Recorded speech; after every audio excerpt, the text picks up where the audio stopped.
and give him your full attention. Thank you. Thank you. Thank you so much. While the rest of you are piling in, am I at the home of the Truman Tigers? I'm sorry, I can't hear you. I can't hear you. All right, that sounds more like y'all. So my name is Sam Bregman. I'm the district attorney of Bernalillo County. Just on a show of hands, how many of you know what the district attorney does? Just a show of hands? Okay, so one. That's all right. Well, I'm here to tell you a little bit about what the district attorney does, and about, we're going to talk about a few things, but first of all, maybe we'll start with a vocabulary lesson, a very brief one, if you will. So the district attorney is the public official. By the way, I'm the chief law enforcement officer of Bernalillo County. The district attorney is a public official who acts as a prosecutor for the state or the federal government in a court in a particular district. This is Bernalillo County, and that is the second judicial district. Albuquerque is in Bernalillo County. And my name is Sam Bregman, and I am the lead prosecutor of this county. The Bernalillo County District Attorney, okay, holds people accountable under the rule of law. We are in charge, our office, and there's 100 prosecutors in our office. We are in charge of prosecuting crime, people that commit crimes. And you all have seen TV dramas where there's a courtroom, and there's a prosecutor, and there's a defendant's on trial. Well, that happens every single day. In fact, today, we have 3 homicide prosecutions starting in the downtown courthouse, just today. A prosecutor is a lawyer, so I'm a lawyer. How many of you are lawyers? I've got a few hands that are lawyers. That's great.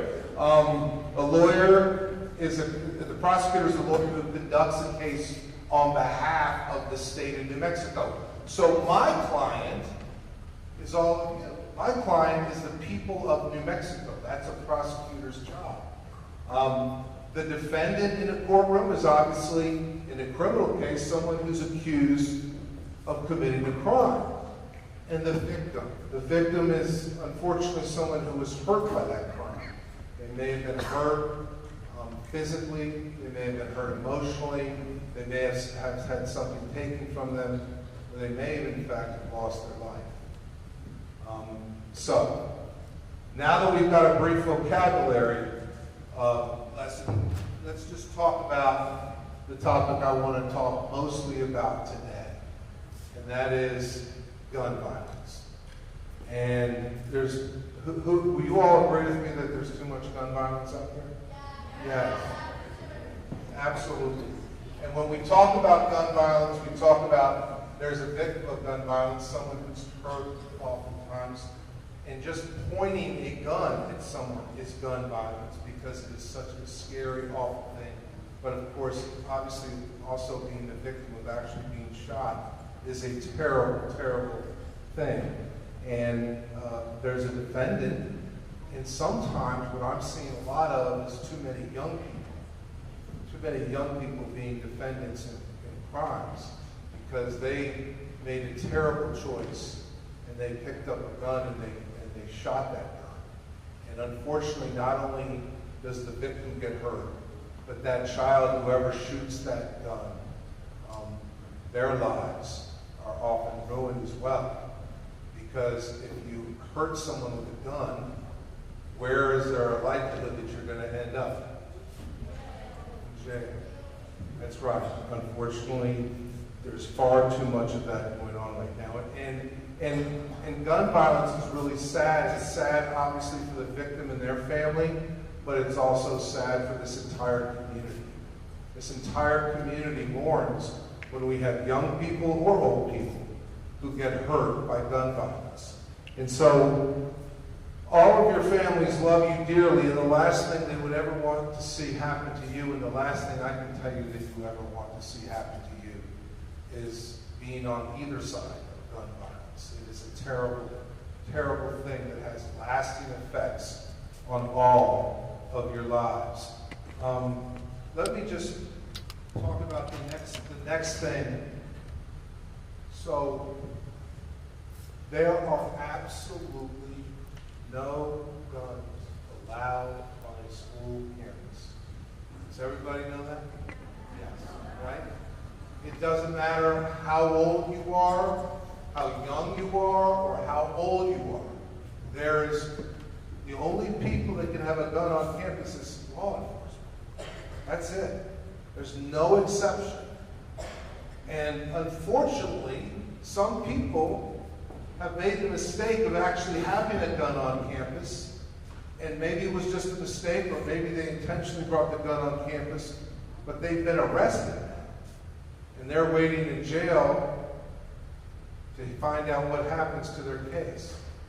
And it is a terrible situation, and you can only imagine. How many of you are scared of guns on campus? I see a lot of hands going up. And you're just like every student in this city and every student in this country. It is a scary thought. And that's why we at the District Attorney's Office take it so seriously. That's why we have a zero tolerance. So we have worked with the U.S. Attorney's Office. So I'm like the state prosecutor. There's also a federal prosecutor. The Albuquerque Public Schools have partnered up with us. In fact, those signs, gun-free zone, have gone up on every school campus in the entire county. Every single school campus has those signs to remind everybody that guns are not acceptable in any way, shape, or form.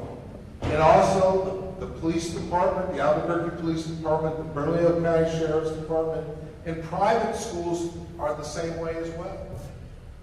So everybody in this community is united, 100%. All of law enforcement, all of teachers out there, all of the community, all families, all parents, everybody is committed that there will not be guns allowed on campus. And it's my job, if someone is caught with a gun on campus, to prosecute them to the full extent of the law. And that's very important to keep in mind, because people who do bring a gun on campus will face consequences. And that will include jail time. And so what should you do? What should each and every one of you do if you think there is a gun on campus? I have a hand up there. Go ahead. What should you do? Tell an adult. That's exactly right. So if you think maybe a friend made a mistake and brought a gun to school, or maybe there's a gun out in the bush near school that you heard a rumor about, or maybe there's a gun in a backpack or a locker or something along those lines, I want everybody to give me their commitment right now that you will tell an adult that. Are we in agreement on that? Yes? Let's try that again. Are we in agreement that you will tell an adult if you think there's a gun on campus? Yes. That's what I want to hear. That's what I want to hear. So it's really, really important. Now, I'm not going to just stand up here and lecture you about all the bad things about gun violence, because I think many of you already know that, and I think it should be something that you all should continue to think about. And God forbid, if you hear or see, you tell an adult. But there's a whole bunch of other crime that we prosecute too, unfortunately, in this community, and some of it has to do with drugs. And does everybody understand that there is no exception, that you should not be using any kind of illegal drugs? Everybody agrees with that? When I was growing up, there was this saying, just say no. It still applies. If some friend or kid or acquaintance wants to tell you that you should be involved in drugs or just try this out, I'm telling you right now, it is a bad choice. And even at your young age, and you all are starting to grow up, y'all are starting to grow up and make important decisions for your life. you need to recognize the fact that drugs are a very, very bad choice. It does you no good. It's not about being cool. It's about really hurting yourself, hurting the people that love you. It's unacceptable at every level. And it's the same for gun violence and drugs and making good choices, right? So when we talk about making good choices, I want you all to know, you're in 6th grade. You have the whole world in front of you. You can be anything you want to be. Of course, you have to make good choices along the line. Good choices means doing your work the best you can. It means working hard at school and getting good grades. It means not being involved in drugs. It means telling an adult if there's a gun on campus. It means obeying your parents. It means things like that will make a difference for the rest of your life. So I've raised 3 kids. I've raised 3 kids in this wonderful, wonderful place called Albuquerque. I'm so grateful. My 3 kids made some mistakes. They made sometimes some bad choices, but we got them back straightened down a little bit. Everybody's going to make a mistake. But the question is, when it comes to the big choices you have in life, on what you're going to be. How many people here want to be a lawyer? I see a couple of hands. How many people want to be a doctor? A few hands. How many people want to be a police officer? A few hands. By the way, the police officers in this town, we ought to thank them every single day we can. They have one of the hardest jobs there is, and they protect us and do great work for us every single day. How many of you want to be teachers? Now, teachers, you can't raise your hand. We should thank our teachers every day, too. Do you all love your teachers? Yeah. You better say yes. So, how many of you want to be a professional baseball player? Nobody. Oh, one in the back. Do we have some baseball players in here? A few? Okay. Oh, all right. All the way over there. There's a reason I brought that up. See, back in the day when my kid, who's now 29 years old, my oldest one of 3 was 29 years old, in 6th grade, he really fell in love with the game of baseball. And he went to this Lobo camp.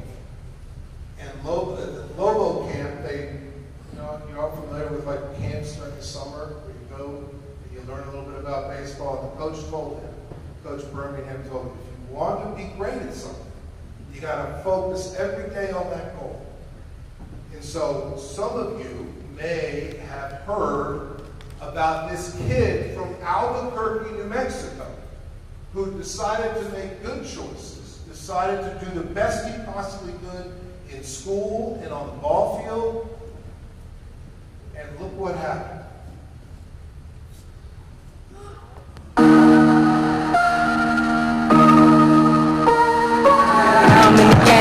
Bregman throws one to the left field, base hit in front of Adele. Here comes Bradley.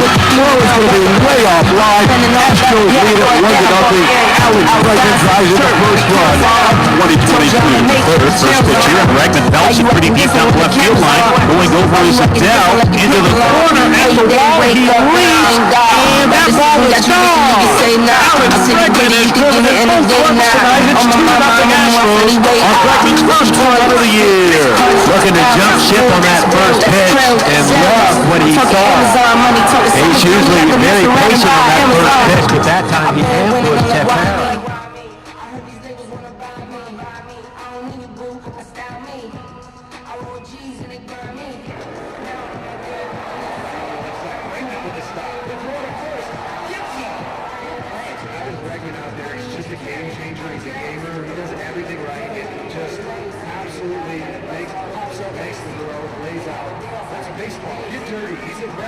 Out there and gets red. It turns on one to left field.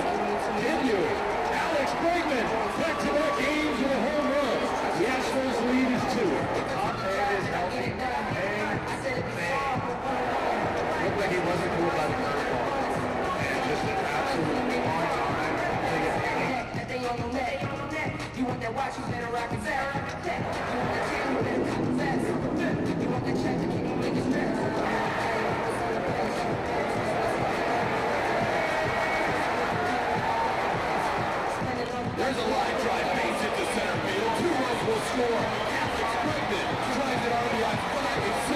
gets away from Trout, breaking into second base, and he is safe.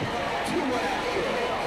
And again, with the runners moving up 90 feet on that final pitch, a simple base hit that beats the shift by Alex Bregman, just going with that fastball winning. Turns the ball the other way. Alex Bregman with a clean single right. Pena on the move. He's going to try to go first to third. He won't get there with a head-first slide. Love the aggressive base running for the young shortstop. And that's a long game. Why did I show that to you? Of course, I'm a proud father. That's my son. But what I want to emphasize here is this. He has won 2 World Series and has played on the biggest show and is a baseball superstar, but he did it from coming right here from Albuquerque, New Mexico. He's Albuquerque, born and raised. I remember like it was yesterday when he was your age. And he had a dream because he started working real hard at that. He had a dream that he could be a great baseball player, and he worked so hard at it. Some of you, if you have a dream to be a teacher, and you work real hard at it, you can live. There's not a single person in this room that cannot be everything they want to be. And I mean that. Whether or not it's a lawyer, a doctor, police officer, a teacher, a nurse, any of those things. I just want you all to know that you can be anything you want if you put your mind to it and you make good choices. So, with that said, I want to ask some questions or answer some questions. I am the Chief Law Enforcement Officer of the County of Bernalillo. I represent each and every one of you. Do any of you have a question for me? Not a single hand. I've already answered all of them. Anybody? So, then if you are, let me ask you a question. Does anybody know